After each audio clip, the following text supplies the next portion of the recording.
Hi friends, welcome to Shami's kitchen. എല്ലാവർക്കും സുഖമാണല്ലോ. ഇന്ന് നമ്മൾ തയ്യാറാക്കുന്നത് കുട്ടികൾക്കെല്ലാം ഒരുപാട് ഇഷ്ടമാകുന്ന നല്ലൊരു ഈവനിങ് സ്നാക്സ് ആണ്. വളരെ പെട്ടെന്ന് തന്നെ നമുക്കിത് അവർക്ക് തയ്യാറാക്കി കൊടുക്കാനും പറ്റും. എന്നാൽ ശരി, ഇതെങ്ങനെയാണ് തയ്യാറാക്കുന്നത് നോക്കാം. ഇതിന് വേണ്ടിയിട്ട് നമുക്ക് മെയിനായിട്ട് വേണ്ടത് ബ്രെഡാണ്. ഇപ്പോൾ ഞാനൊരു 5 ബ്രെഡ് എടുത്തിട്ടുണ്ട്. ഇത് വന്നിട്ട് നമുക്ക് നല്ലതുപോലെ ഒന്ന് ടോസ്റ്റ് ചെയ്തെടുക്കണം. നല്ല ക്രിസ്പി ആയിട്ട് ഇരിക്കാൻ വേണ്ടിയിട്ടാണ് നമ്മളിങ്ങനെ ടോസ്റ്റ് ചെയ്തെടുക്കുന്നത്. പാൻ ഒന്ന് ചൂടായി വരുമ്പോഴത്തേക്കും നമുക്കിതിലേക്ക് 1 ടീസ്പൂൺ അളവിൽ ബട്ടർ ചേർത്ത് കൊടുക്കാം. ഇപ്പോൾ ബട്ടറില്ലാന്നുണ്ടെങ്കിൽ ഓയിലായാലും കുഴപ്പമില്ല. ബട്ടർ ഇപ്പോൾ നല്ലതുപോലെ മെൽറ്റായിട്ട് വന്നിട്ടുണ്ട്. ഇനി നമുക്കിതിലേക്ക് ബ്രെഡ് വെച്ച് കൊടുക്കാം. ഈ ബ്രെഡിൻ്റെ 2 സൈഡും ലൈറ്റായിട്ട് ഗോൾഡൻ കളറിലാവുമ്പോഴത്തേക്ക് നമുക്കിത് എടുക്കാം. ഒരു മീഡിയം ഫ്ലെയിമിൽ വെച്ചിരുന്നാൽ മതിയാവും. കുട്ടികളെ വൈകുന്നേരം സ്കൂൾ കഴിഞ്ഞ് വരുമ്പോഴത്തേക്കും നമ്മൾ അവർക്ക് എന്തെങ്കിലുമൊക്കെ ഉണ്ടാക്കി കൊടുക്കാറുണ്ട്. ബ്രെഡ് ഉണ്ടെങ്കിൽ ഇതുപോലെ ചെയ്ത് കൊടുക്കുകയാണെന്നുണ്ടെങ്കിൽ അവർക്ക് ഒരുപാട് ഇഷ്ടമാവും. അപ്പോൾ കുട്ടികൾക്ക് മാത്രമല്ല, വലിയവർക്ക് ഇത് കഴിക്കാവുന്നതേ ഉള്ളൂ. ചായയുടെ കൂടെ സ്നാക്സ് ആയിട്ട് വളരെ ടേസ്റ്റി ആയിട്ടുള്ള നല്ലൊരു ബ്രെഡ് സ്നാക്സാണിത്. ഒരു 30 സെക്കൻഡ് കഴിയുമ്പോഴത്തേക്കും നമുക്കിത് മറിച്ചിട്ട് കൊടുക്കാം. ലൈറ്റായിട്ട് ഗോൾഡൻ കളറിൽ വന്നാൽ മാത്രം മതിയാകും. അപ്പോഴത്തേക്കും ഇത് നല്ലതുപോലെ ക്രിസ്പി ആകും. നമ്മുടെ ബ്രെഡ് ഇപ്പോൾ 2 സൈഡും നല്ലതുപോലെ ടോസ്റ്റായിട്ട് വന്നിട്ടുണ്ട്. ഇനി നമുക്കിത് എടുക്കാം.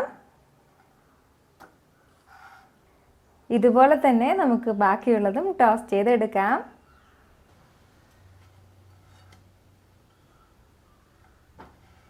ബ്രെഡെല്ലാം ഇപ്പോൾ ഞാൻ നല്ലതുപോലെ ടോസ്റ്റ് ചെയ്തെടുത്തിട്ടുണ്ട്.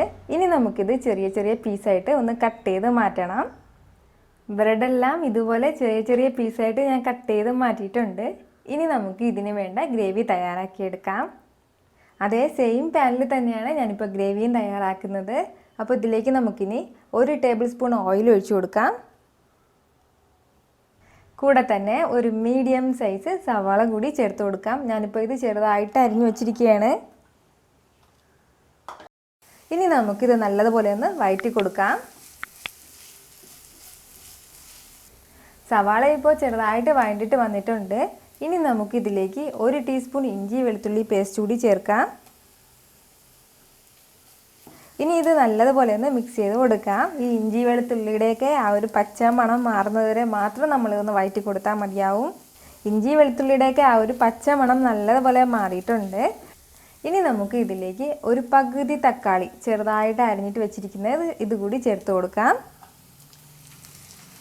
കൂടെ തന്നെ ഒരു 2 ടേബിൾ സ്പൂൺ അളവിൽ ക്യാബേജ്, അതുപോലെ തന്നെ 2 ടേബിൾ സ്പൂൺ അളവിൽ ക്യാരറ്റ് കൂടി, ഇത്രയും ചേർത്തിട്ട് ഇത് നല്ലതുപോലെ ഒന്ന് വഴറ്റി കൊടുക്കാം. ചെറുതായിട്ട് വഴറ്റിട്ട് വന്നാൽ മതിയാവും. ഒരുപാടൊന്നും ഇട്ട് വഴറ്റേണ്ട കാര്യമില്ല. എങ്കിൽ ആ വെജിറ്റബിൾസിൻ്റെയൊക്കെ കളർ അങ്ങ് മാറിപ്പോകും. അതിൻ്റെ പേരിൽ ചെറുതായിട്ടൊന്ന് വഴറ്റിയാൽ മതിയാവും. വെജിറ്റബിൾസ് എല്ലാം 1 മിനിറ്റ് ഞാൻ നല്ലതുപോലെ വഴറ്റി എടുത്തിട്ടുണ്ട്. ഇത് ഇത്രയും മതിയാകും. ഇനി നമുക്ക് ഇതിലേക്ക് 1 ടേബിൾ സ്പൂൺ ടൊമാറ്റോ കെച്ചപ്പ് ചേർത്ത് കൊടുക്കാം.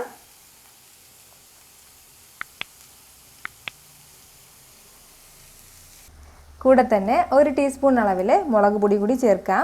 ഇത് കാശ്മീരി മുളകാണ്, അതിൻ്റെ പേരിലാണ് ഞാൻ 1 ടീസ്പൂൺ ചേർത്തത്. അപ്പോൾ സാധാരണ നോർമൽ മുളകാണെന്നുണ്ടെങ്കിൽ 1/2 ടീസ്പൂൺ മതിയാകും.